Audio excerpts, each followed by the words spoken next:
Have you ever laid in bed at night, replaying conversations, questioning decisions, and imagining scenarios that haven't even happened? If yes, you're not alone. Overthinking can feel like a mental prison, but here's the truth. It's not your personality. It's a pattern your brain has learned. And what is learned can be unlearned. Stay with me as we explore what psychology says about this and how to break free from it.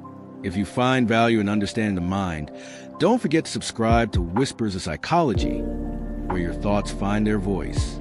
Ladies and gentlemen, today I want to talk to you about something almost every person experiences, but few truly understand: overthinking. Many people say, "That's just how I am. I overthink everything." But in reality, overthinking isn't who you are. It's what your brain has been trained to do. According to psychological research, overthinking is not a fixed trait in your personality.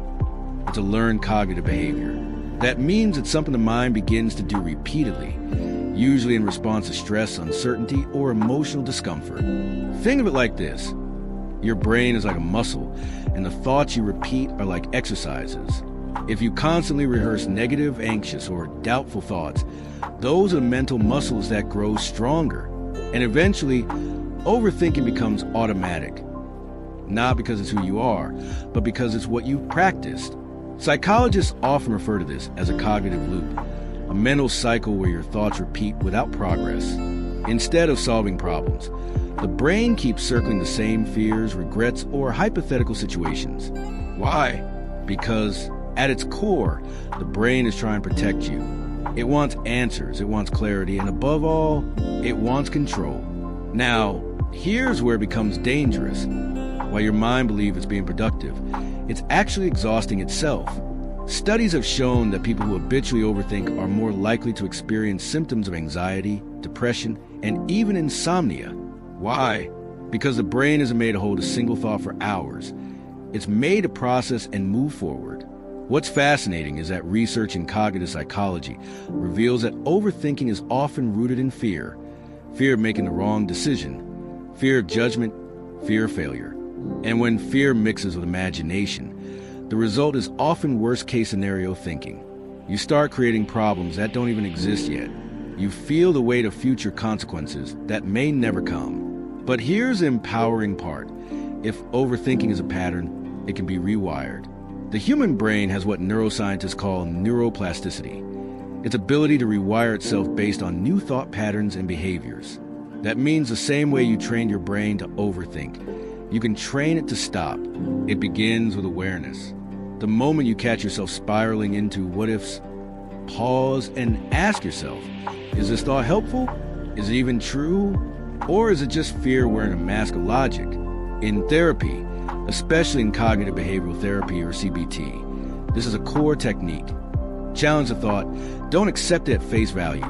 Over time, when you repeatedly interrupt the cycle, the brain starts learning a new pattern, one that prioritizes calm over chaos, logic over fear. Ladies and gentlemen, overthinking is not your identity. It's not your personality, and it's definitely not a permanent flaw. It's simply your brain's way of coping with uncertainty, a way that no longer serves you. And just like any other habit, it can be unlearned, replaced, and transformed. So the next time you find yourself trapped in your mind, remember this. You are not your thoughts. You are the awareness behind them. And that awareness is powerful enough to break any loop, no matter how long it's been there. Thank you for listening. And if this helped you understand your mind just a little better today, please like this video and subscribe to Whispers of Psychology, because your mind matters, and here it has a voice. There's a reason your mind keeps circling back to that one conversation, that one decision, or that one moment in time you wish had gone differently. It's not just emotion, it's biology. One of the brain's most deeply rooted needs is closure. It craves resolution, clarity, and a sense of completion. So when something is left open-ended, like a confusing breakup, an unfinished argument, or an unclear future, your brain doesn't just move on, it loops. Psychologically, this is tied to a concept known as the Zeigarnik effect. Research has shown that our brains remember unfinished or unresolved tasks more clearly than completed ones. In other words, Your mind flags anything that doesn't feel settled as priority and then keeps bringing it to the surface. That's why it's hard to stop thinking about something that felt incomplete. Your brain isn't punishing you. It's trying to finish the job. Now add another layer to this: the brain's intolerance of uncertainty. Human beings are hardwired to feel safer when things are predictable. We like to know what comes next. That's why a lack of closure feels so threatening. It creates uncertainty, and the brain responds to that like it would to danger. This triggers what psychologists call a threat response, activating the fight, flight, or freeze system, even when the danger is emotional, not physical. So what happens when something unresolved gets tangled with uncertainty? Your mind begins to fill in the blanks. It imagines every possible outcome, every potential meaning, every version of what someone else may have thought or felt. But here's the catch: none of this brings true closure. It only creates mental clutter. You think you're processing, but in reality, you're mentally rehearsing pain. This is why overthinking feels exhausting. The brain is trying to create certainty where there is none. It's trying to find meaning in ambiguity. But the more you search, the more questions you find. And with every unanswered question, the loop deepens. Interestingly, this need for closure doesn't just apply to negative events. Even positive situations, like waiting to hear back about a job or a message from someone you care about, can trigger intense mental loops. Because until there's a clear answer, the brain sees it as unfinished business. And until it's finished, your attention stays hijacked. Now, it's important to understand that this isn't weakness. This is evolution. Our brains evolved to solve problems quickly and to predict outcomes in order to survive. But in a modern world filled with emotional complexities and uncertain social dynamics, not everything can be solved or predicted. This creates a mismatch. Your brain wants clear answers, but life doesn't always offer them. So what can be done? The first step is to recognize that the absence of closure doesn't mean something is broken. It just means something is unresolved. And sometimes resolution has to come from within. Waiting for someone else to give you clarity or for life to hand you certainty will only strengthen the loop. But accepting uncertainty, that's where freedom begins. This is where mindfulness and acceptance-based approaches in psychology become powerful. Instead of fighting the uncertainty, you acknowledge it. You sit with the discomfort instead of filling it with imagined stories. You begin to tell yourself, I don't know what happened, and that's okay. I don't need all the answers to move forward. And when you say that enough times, the mind begins to soften. It also helps to create your own closure. If a conversation was left unsaid, write the words down. If a decision haunts you, reflect on the reasons you made it and honor that version of yourself. Closure isn't always something that happens between two people. Often, it's a gift you give to yourself by accepting what you can't control and choosing to move forward anyway. Remember, the mind will always want certainty, but wisdom lies in being able to live without it. You don't have to untangle every thought, solve every mystery, or understand every person's behavior.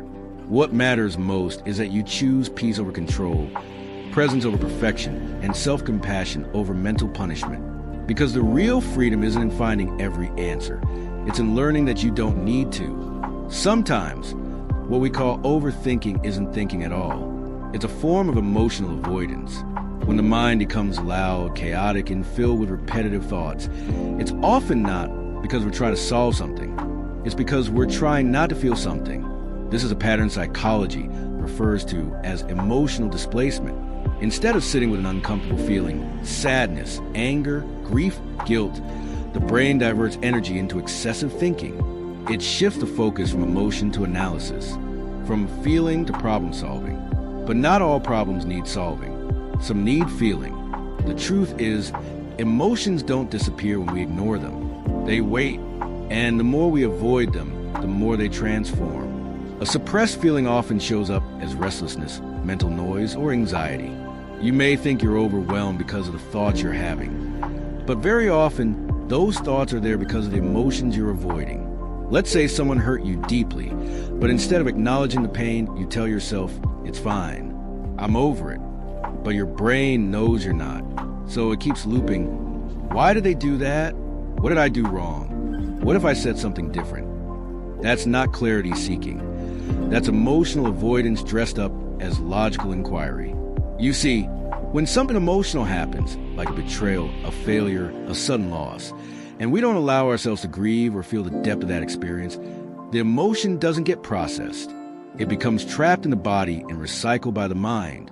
This recycling is what we experience as overthinking. Psychologists call this rumination.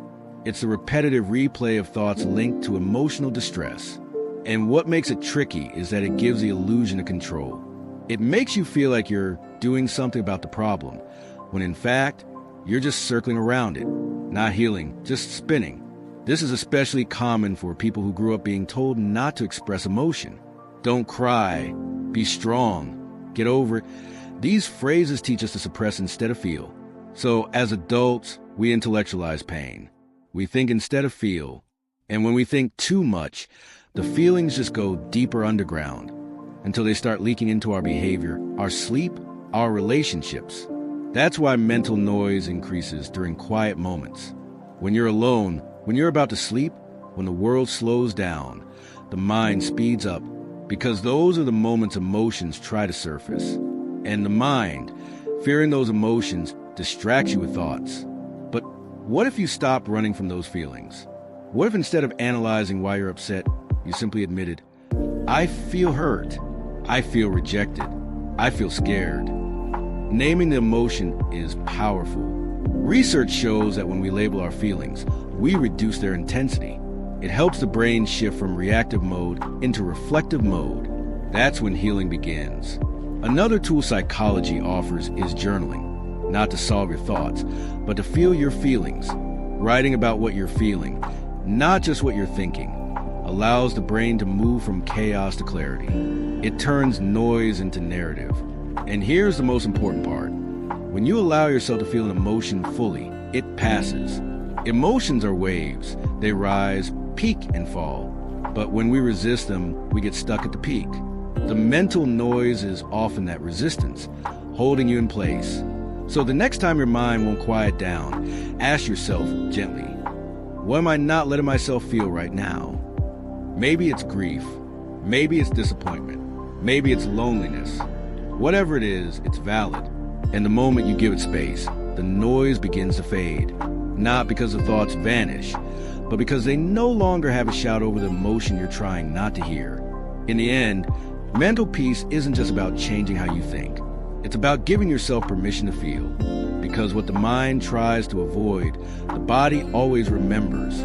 And healing happens when both finally come into harmony. When life feels out of your hands, the mind often takes over. Not because it wants to, but because it needs to. When external events feel unpredictable, chaotic, or unfair, the brain responds by turning inward. Try to restore a sense of control, even if that control is only imagined. This is a psychological survival mechanism. The brain craves agency, the belief that you can influence your life, your future, your outcomes. But when real-world situations strip you that agency, like being betrayed, rejected, abandoned, or blindsided by circumstances beyond your control, the mind compensates. It begins rehearsing conversations, predicting outcomes, dissecting moments, not necessarily to fix them, but to feel like you still have power over them. Overthinking in this context becomes a defense. If you can think enough, maybe you can prevent the same thing from happening again. If you can understand what went wrong, maybe you can avoid the pain next time. The mind believes that through enough thought, it can protect you from uncertainty, from loss, from regret. So it keeps going. Not because you want it to, but because a part of you believes you have to. This is particularly common in people who've experienced trauma or instability. If you grew up in an unpredictable environment where emotional safety, attention, or love wasn't consistent, your mind may have learned to stay hyper-aware. You became a master at scanning for patterns, noticing shift in tone, predicting reactions. It wasn't overthinking. It was survival. But even now, in safer environments, that same habit persists. You analyze everything. You replay every word. Not because you're broken, but because your brain once learned that being prepared meant being safe. The problem is, that kind of mental control is exhausting. It creates the illusion of safety, but never delivers peace. The more you try to mentally control things, people, situations, your own emotions, the more anxious you become when things don't go the way you expected. And life rarely follows our mental scripts. What you're experiencing is what psychologists call compensatory cognition, using thought to make up for what feels unmanageable emotionally or situationally. The issue is, thought can't resolve feelings of powerlessness. Only action or acceptance can. But when neither feels available, the mind spins. It doesn't stop because it doesn't feel safe to stop. One of the most common patterns is trying to mentally rewrite the past. You think, if only I had said this, if only I had done that. You imagine different versions of reality where you were more in control. This is your brain's attempt to reclaim power over something that made you feel helpless. But this mental editing doesn't heal you. It just keeps you trapped in what-ifs. Sometimes, the need for control becomes so strong that we try to predict everything. We overplan. We worry about every possible scenario. We call it being careful or prepared, but really it's fear in disguise. It's the mind saying, if I can think of every bad thing that could happen, maybe none of them will surprise me. But anxiety isn't the price of safety. It's the cost of refusing to let go. Ironically, the more we try to control through thinking, the more out of control we actually feel. Because no amount of thought can guarantee certainty. No amount of mental rehearsal can stop life from being unpredictable. And no mental loop has ever truly protected someone from pain. It only delays the moment you face what you're afraid of feeling. So what's the alternative? Start with self-awareness. The next time your thoughts spiral, pause and ask, what part of me feels out of control right now? You'll likely find an emotion beneath the noise. Fear, sadness, shame. Breathe into that emotion instead of running from it. Let yourself feel the powerlessness instead of covering it with mental noise. Then take one small action. Anything that grounds you in your present reality. Wash a dish. Write a journal entry. Stretch your body. Call a friend. The goal is not to escape your thoughts, but to remind yourself that you're not helpless in the now, that you can do something, even something small, instead of trying to think your way through everything. Because real power doesn't come from controlling life in your mind. It comes from trusting yourself to face life, even when it can't be controlled. We often believe that our thoughts are the problem, that if we could just stop thinking so much, we'd finally be at peace. But the truth is, overthinking isn't the root cause. It's a symptom, a signal, and what it's pointing to most of the time is an unmet emotional need. You don't overthink because you enjoy it. You overthink because a part of you is craving something. Maybe reassurance that everything will be okay. Maybe safety in a world that feels uncertain. Maybe validation that your feelings or worth actually matter. And when those needs go unmet in real life, the mind tries to meet them in your head. Imagine someone waiting for a text that never comes. They don't just wait. They start playing back every message they sent, analyzing every emoji, trying to decode what went wrong. On the surface, this looks like classic overthinking. But what's really happening is deeper. The mind is trying to get reassurance. It's trying to answer the question, am I still important? Did I mess something up? Do I matter? When no clear answers arrive from the outside world, the brain looks for them inside, looping, spinning, obsessing, not for fun, for comfort. This same pattern shows up everywhere, in relationships, in work, in friendships, in decisions. When we don't feel emotionally secure, we retreat into the mind. We replay the conversation because we want to believe we didn't mess up. We predict the worst because we want to prepare our hearts for possible pain. We repeat certain scenarios because we're unconsciously trying to soothe our fears with control. But no matter how much we think, it rarely gives us what we're truly looking for, emotional peace. And that's the catch. Overthinking isn't the solution, it's a placeholder. It fills the silence left by emotional gaps.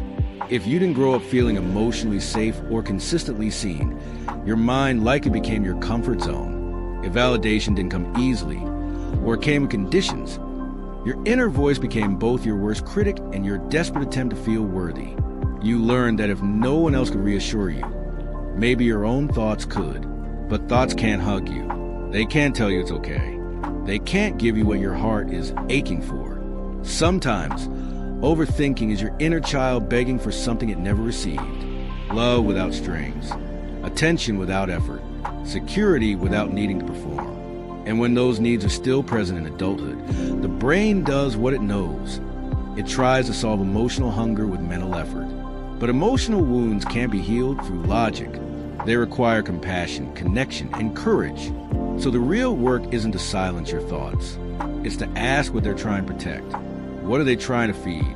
When you find yourself spiraling, instead of asking, how do I stop thinking like this? Try asking, what do I need right now emotionally that I'm not getting? You might need to feel loved, or heard, or safe. You might need someone to say, I see you, you're not alone. And if no one is there to offer it, you can begin giving it to yourself. This is where self-soothing and emotional self-regulation come in. Instead of running with the thoughts, pause and speak gently to yourself. Say, I'm feeling anxious because I'm scared of being abandoned, or I'm replaying this because I want to feel understood. Acknowledge the need underneath the noise. You'll be amazed how quickly the mental storm softens when the emotional wound is seen. Overthinking also reflects a fear of being wrong, unloved, or unworthy.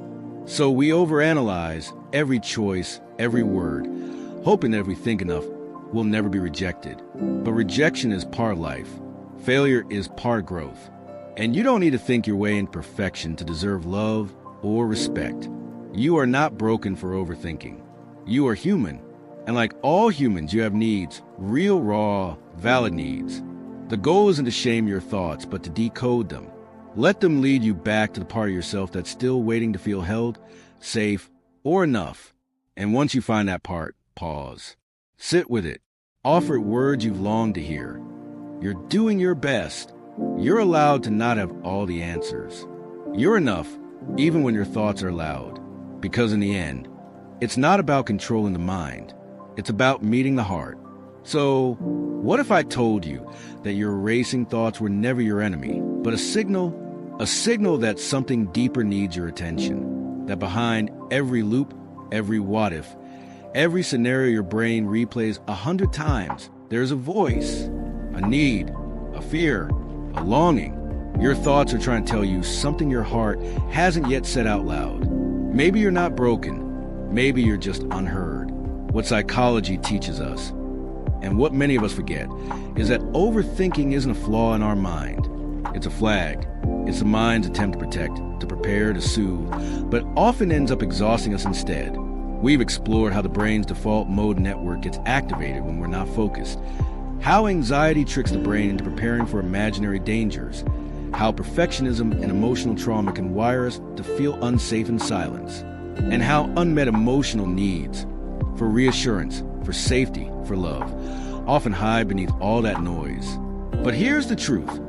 You don't overcome overthinking by forcing your thoughts to stop. You heal it by listening to what they're trying to say. You slow it down by reconnecting with your body, your emotions, your reality. By stepping out of your head and back into your life. You replace the inner critic with compassion. You pause when the spiral starts. You breathe instead of break. You ask, what do I need right now that thinking alone can't give me? Because when you meet the need, the thoughts no longer need to scream.